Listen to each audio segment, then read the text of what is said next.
I feel as though I'm living in a mad world, an insane world. Wait, and if you think this is bad with passing a socialized medicine bill, passing now a global warming bill, he's not through. He's just getting warmed up. Next, he's going to grant amnesty to illegal aliens. Go take a look at your local city or your town. Go take a ride through Florida and tell me what it looks like. Take a ride through San Francisco. Tell me what it looks like. Take a ride through Los Angeles and tell me what it looks like. Take a ride through Chicago. Tell me what it looks like. Take a ride through New York. Tell me what it looks like. Because the day he grants amnesty to the 30 million illegal aliens and all of their families, that's the day that you better pack up your suitcases and take a ticket to another nation, because you're not going to be living in America anymore. Now, don't interpret that as racism. Interpret that as a man who loves the rule of law. Okay, because that's what I do. Here is Obama pushing ahead madly on launching amnesty for illegal aliens. Clip 2. We have just finished what I consider to be a very productive meeting on one of the most critical issues that I think this nation faces, and that is an immigration system that is broken and needs fixing. We have members of Congress from both now chambers. He needs to fix it. Now, as you well know, the road to you-know-where is paved with good intentions.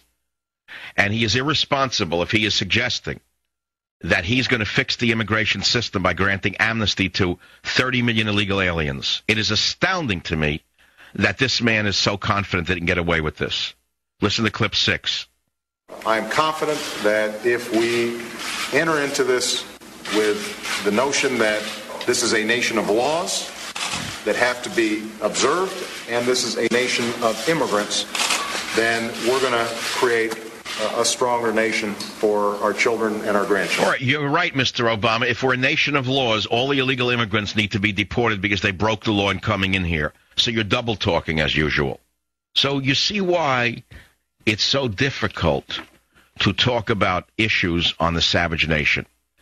There are issues that are very important to you and the nation. But the fact of the matter is we have the most corrupt, gangster-like regime that has ever run America, and they're running as fast as they can to pass as many corrupt bills as they can in order to rob you and your children of their futures. That's my opinion. A wrecking ball. If you actually study, let's start with global warming itself. It's based upon the propaganda put forward by the biggest liar in the century, Al Gore. Al Gore comes up with the big lie that anthropogenic warming is destroying the atmosphere. Yet scientists have not reached a consensus on this issue. In fact, the best minds of our generation concur that we are actually in a phase of global cooling. But the radical leftist morons in the Democrat Party jammed through a bill this afternoon as though there are no economic costs, and they lie, saying it's going to create jobs again. Now, Obama lied to you when he said 3 million jobs. He's not produced 3 million jobs. In fact, I don't know any jobs that have been created by Obama. He was a liar then, he's a liar now, and he's a liar tomorrow. Pelosi gets up and lies and says it's going to create millions of jobs, and you believe that garbage?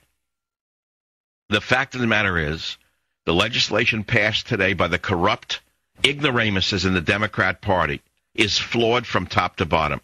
It is going to not only cost you a lot of money, but it's going to cost lots of jobs. Now, here's the actual estimates. I don't want to bore you with facts because people tune out when you say that to them. It will further harm the manufacturing sector in the United States of America, which is already in trouble. It will cause a loss of about 1.1 million jobs between 2012 and 2030. The overall gross domestic product losses would average about $390 billion a year from 2012 to 35. I could go on and on. But the national debt for a family of four would increase by $115,000 by 2035.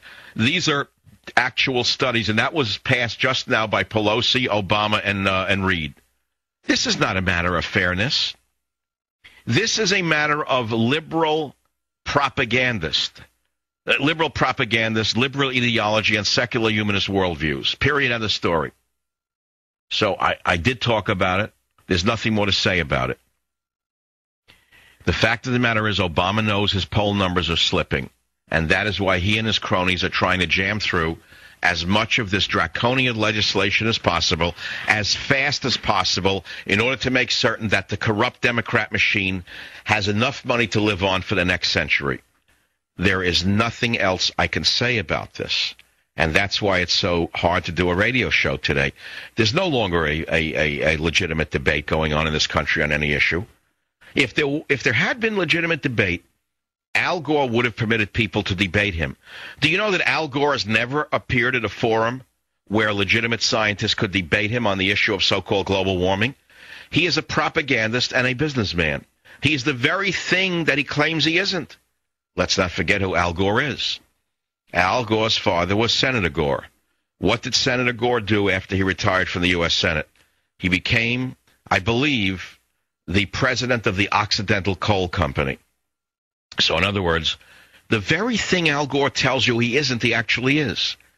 Al Gore, when he was a little boy, lived on his father's income. Where did his father's income come from? The Occidental Coal Company. So don't you see how this really works? Don't you understand that this is all a scam? San Francisco, KNEW. Dan, welcome to the program. Dan, welcome to the program. You're on the Savage Nation, Gone with the Wind. That's okay. Things happen. It's Friday afternoon. They want to go away. Chris, Chicago, welcome to the program. Thank you for taking my call, Dr. Savage. This is Chris. I'm a combat vet of Afghanistan. I was curious on your view of Obama cutting the military refreshing rate and, investing in new arms and that whole scenario. Obama's going back to the Jimmy Carter school of military funding, which is to gut the military from the spending point of view. Cut as much money as he can in new weapons delivery systems. This is exactly what the British socialist pacifists did in the 1930s. Just as Hitler was rearming and building up his armies, the British socialists were trying to cut the British military. Fortunately for the British people and for the Western world, there was a Winston Churchill who continued to get funding for the development of weapon systems. In that day, it was the Spitfire fighter. Was it not for Churchill and the development of weapon systems such as the Mustang, Britain would have fallen. The Spitfire, Britain would have fallen to Nazi Germany, and we may have lost World War II. I agree with you, Michael. I got to ask you, what can I do as, a regular person now? Is there anything I can do? No. If I were a liar, I would say write your congressman, but you don't have one. We no longer have representative government in America. If we ever did, it's long gone. We are basically vassals. We are vassals in a vassal state. Thank you for the call. I'm sorry to be that pessimistic. We are nothing but peons now. Vassals in the vassal state of the corrupt Pelosi, Reid, Obama machine. Whatever they want, they're going to get. No matter how draconian it may be, no matter how destructive it may be, they're going to jam it through. The American people have become powerless and voiceless and voteless. And if you think it's bad now, you are right. And if you think this is as bad as it's going to get, you are wrong. Acorn, remember them? There was supposed to be an investigation of them by John Conyers. What happened? It was called off because the White House said don't investigate Acorn. They engaged in ballot stuffing. They engaged in having dead people vote. They engaged in having illegal aliens vote. That is why we have the government that we have. And if you think that's bad, you're right. But it's only the beginning. Because the day Obama grants amnesty to 30 million illegal aliens, you will have a corrupt socialist Democrat machine for the rest of the century. Think Mexico, and that's the projection for what America will become. Mexico is a terrible country, and America will soon be as bad as Mexico, unless by some stroke of fate, or by some stroke of luck, or by some act of God, America will be saved. If it stays on the course that it is being driven on now by Obama and his minions, there is no hope for this country. That's one man's opinion. It's what I would say to my family in the privacy of my own home, and it's what I have to say to you in the privacy of our conversation. I'm not doing it because I think you want to hear it. I mean, I could tell you, write your congressman or write your senator or, H.R. 90102 and send the bill and blah, blah. It's not going to matter. They just jammed through one of the worst bills of the century. They voted on it unread. They did not read their own bill.